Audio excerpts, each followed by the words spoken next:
Hello everyone, welcome to my channel. Today I'm going to show you how to make quilled Christmas trees. Now I've already done the quilling, as you can see here. I've shaped them into little round circles, and these two are squares and they will form the trunks of the tree. So let's get into it. Now this is going to be, no, it's not going to be a two-part, it's going to be a one-part video. Okay, get my glue up and ready. Okay, so for the first one, we don't need that in one shot at all. Okay, let's do the little green one. And I'm going to make this teardrop shape on all of these. It's just a matter of pinching one corner or one part. And I normally like to do it where I have glued the ends, so that the ends actually form the little point and almost become invisible.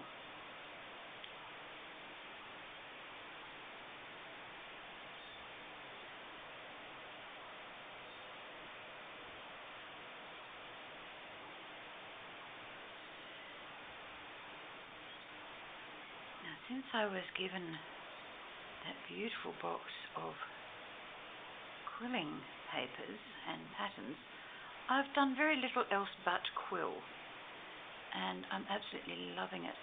I do have a very special little friend that I'd like to introduce you to very shortly. Maybe once I've done this little green tree I can do that.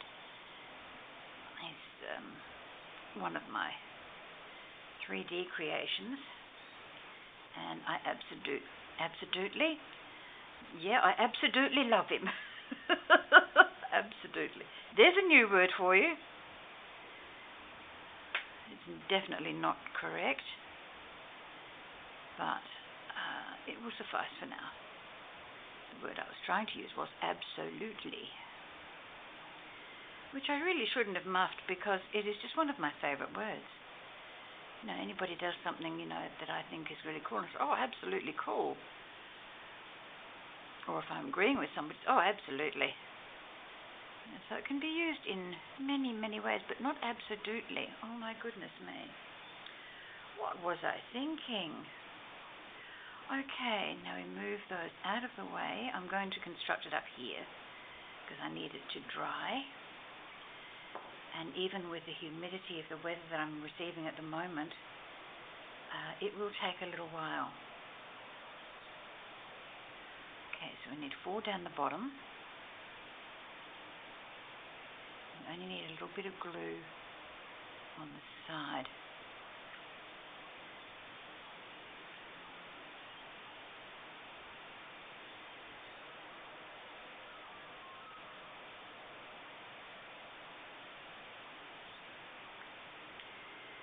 Now a little bit of glue.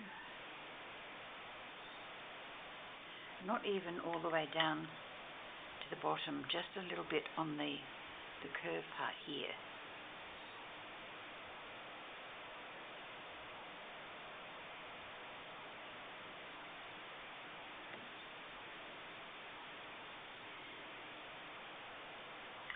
Now, because of the nature of this, I'm not going to be able to complete the whole thing on camera because of the drying time.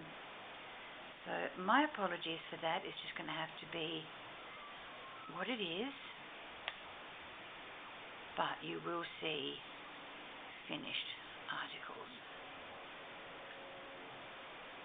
when I am done. Oh, I didn't get the glue down far enough.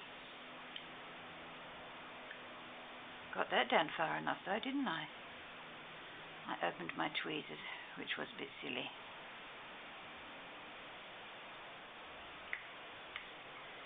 But I am using ones that I'm not used to because I've put my others away and I'm too lazy to go and get them. Oh, goodness me. Get in there, little one. Thank you. Straighten up. You don't need a drunken Christmas tree. This little one looks slightly inebriated.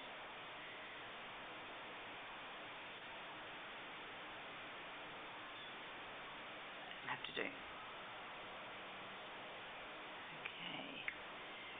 this one is going on an end, so it's only going to need one side done. Oh, that was a bit of extra glue that I didn't really need. So we'll just share it with somebody else, eh? There we go. I'm going to have to turn this on the side. I'm sorry, folks.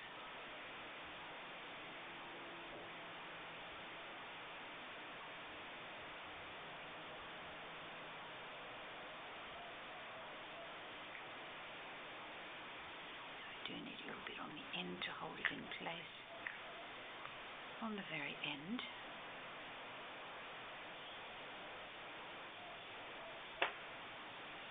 Okay, looking good. We have 3 more to go. And once again, it is the bottom and the side in preparation for putting another one on.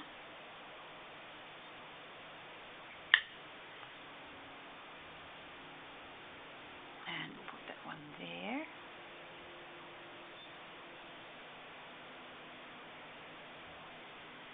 Absolutely love these reverse scissors, but with this pair I've got to remember not to press down here because that'll open up the drawer and I will lose it all. This side and the bottom.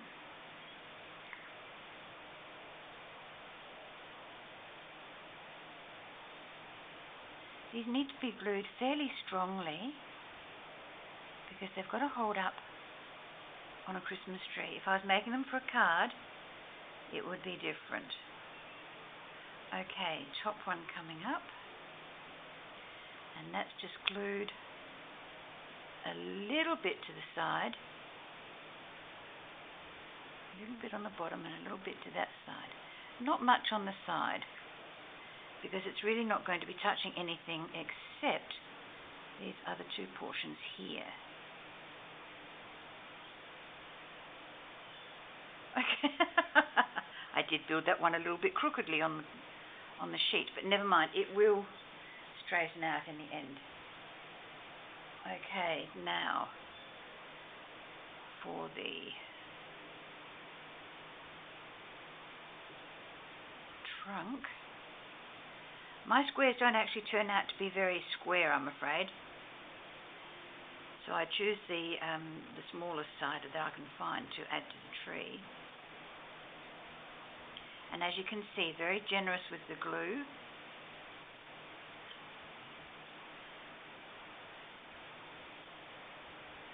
Because it just has to touch those 2.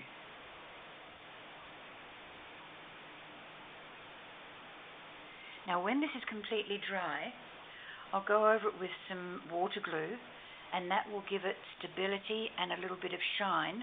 I will then also put some gemstones into each of these little quadrants here to hide the larger circle. For some reason they didn't quill tightly in there. So I don't know, it might have just been the way I was doing it at that particular time. Okay, now on to the white one. And that is a little bit simpler, because I'm not going to be reshaping them. I'm going to leave them in their circle. And this little one I did have some difficulties with. Oh, that will look nice as the trunk. Okay. Number 1. And number 2. And with these, I like to hide the joins as much as I can by joining them together at the seam, as it were.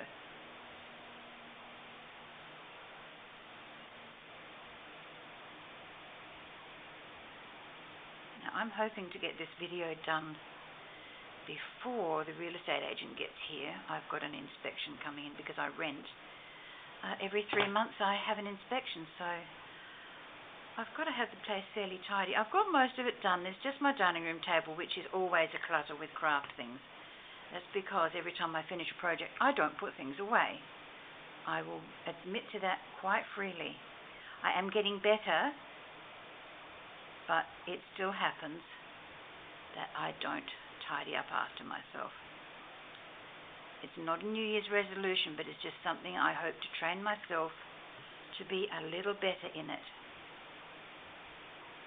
It's sort of an ongoing process. It's not just for 1 year, 2 years.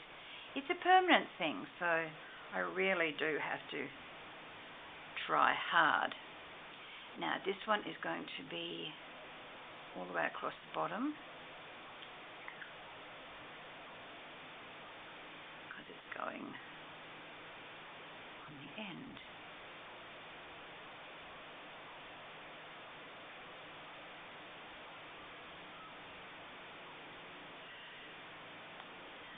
One goes into the sides and the bottom and the other side as well. I'm sorry, I'm gluing, probably not watching what I'm doing. Yeah, you can see me just.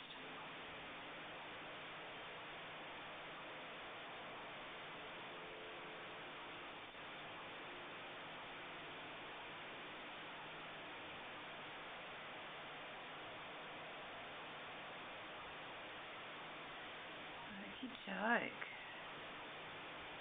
Looking good, ladies and gentlemen, looking good. I've made quite a few Christmas trees. These are going to be my last trees because I'm just a little bit bored with them. But when you set yourself a little challenge, you feel jilted if you don't do it.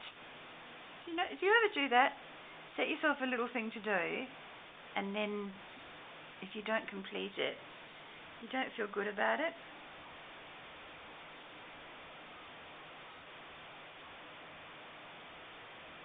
Okay.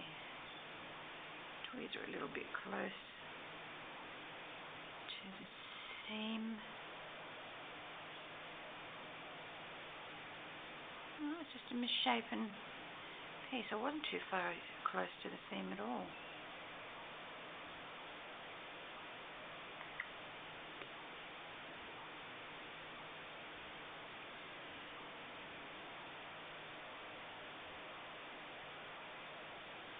Okay, we're looking good. We're looking very good, actually.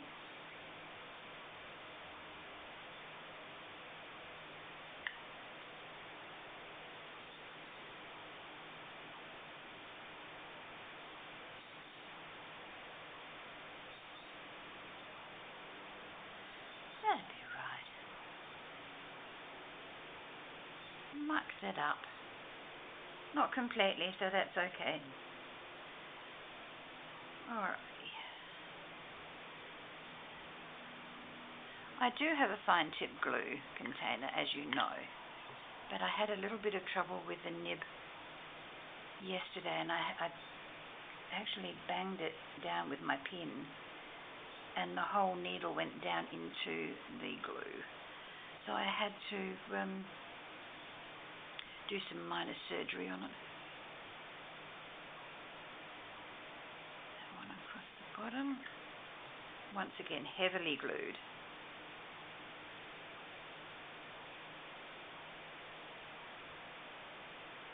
Okay, that's the two styles of Christmas trees done. Now to show you what the finished product can look like. Different colours, that's okay. Now I've used my gold thread to poke through the top of this little shape. This is glitter paper that I've used. These are the small circles, as in that one there. Yep, you can see that okay. I'll move that over this way. And then this is the little teardrop shape card. And I think they look absolutely beautiful. They're going to look lovely sitting on a card, shimmering on a tree, shimmering away. Now, I did promise to introduce you to something or someone that I have done. I will just move these out of the way so that they don't accidentally get glued onto the other pieces. Moving that right out of camera range. Now, a little drum roll. Thank you. Shouts and cheers, because this little fella, I think, is absolutely stunning. He is all quilled from start to finish. Even his little legs and his tail are quilled. Now, it was done using 8mm wide paper. on everything except his carrot. Excuse me, and that was done using 3mm paper. But the little body comes in 2 parts, front and back. His head is in 2 parts, and you've got to make that, then use the dome buddy, this thing. You put the round circle over the top of one of these domes and press it down very gently until you get that little dome shape, and then you can make another one, add it to there, then add his little features, and I've done little whiskers. They're not curled up yet, but that will come. Okay, so now they're curled. And I've put this through the 2 joins of the head. Now, regrettably, I couldn't put it towards the back because it's right smack dab in the middle, and his ears sit there. So it's going to hang on the tree that way, I hope. Isn't he just so cute? I think he's beautiful. And then I used some glitter glue, and I used a little brush to paint over different places, well, nearly all of them. The only thing that, a little bit of, got on there on the claret. Oh, God. Here we go again. Wipe the face. Oh, woe is me. Getting my words mixed up. I wish I did have a claret. That would explain it. But, you know, it is 9:30 in the morning. Don't think I should drink at that time of the day. Anyway, red wine will make me feel sweatier and yuckier. No, I think I'll have a cup of tea shortly. But going back to Bunny, there's the large eye for both parts of his front legs, and this is done using the comb. So there are 1, 2, 3, 4 pieces of combing, and then another 3 pieces of the brown to go around each foot. His little carrot was fun and games. As you can see, it's a little bit misshapen. It's a bit of an odd fellow, or an odd bod. But there's 2 pieces in here. There's the top piece there, and then there's the bottom piece. And then I've quilled these little things just so that they curl to look like leaves.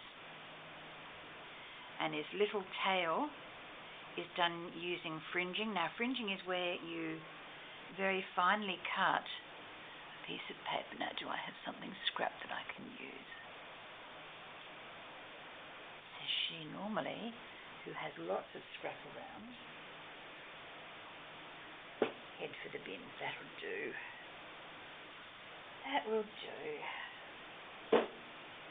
Okay, now, this is double paper, so we'll undo that.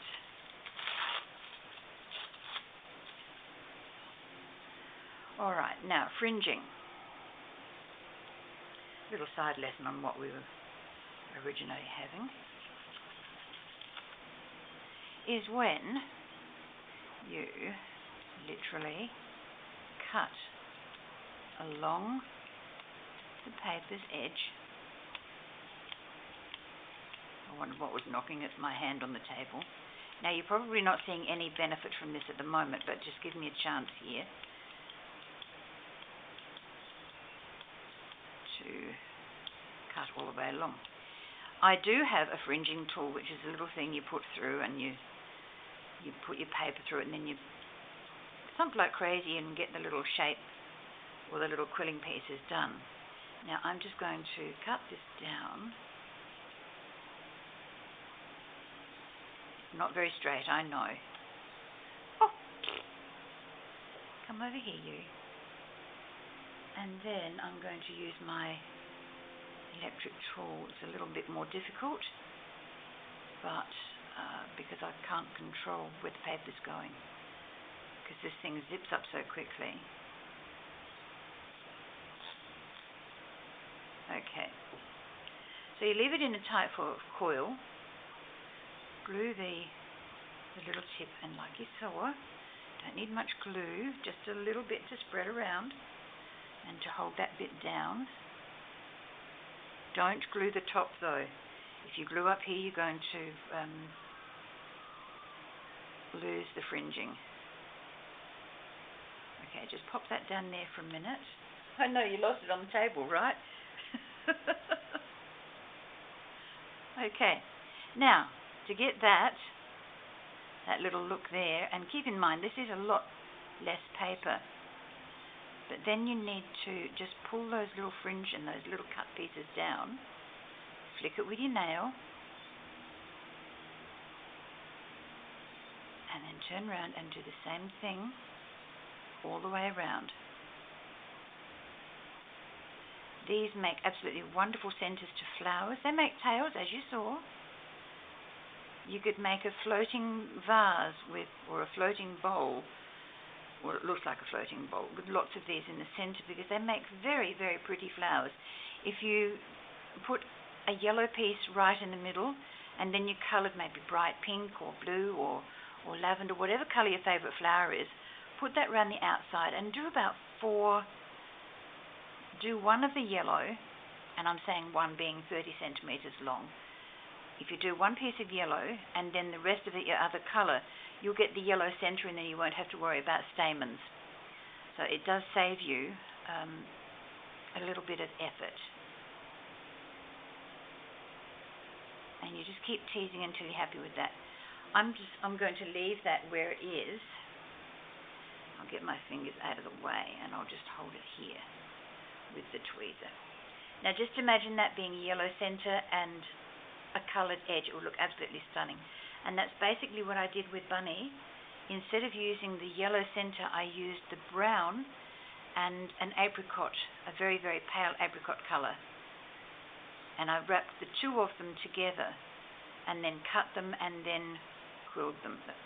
Then I gathered them up sort of thing and then spread them all out. But this is my very special little friend. He can now get packed away into a container.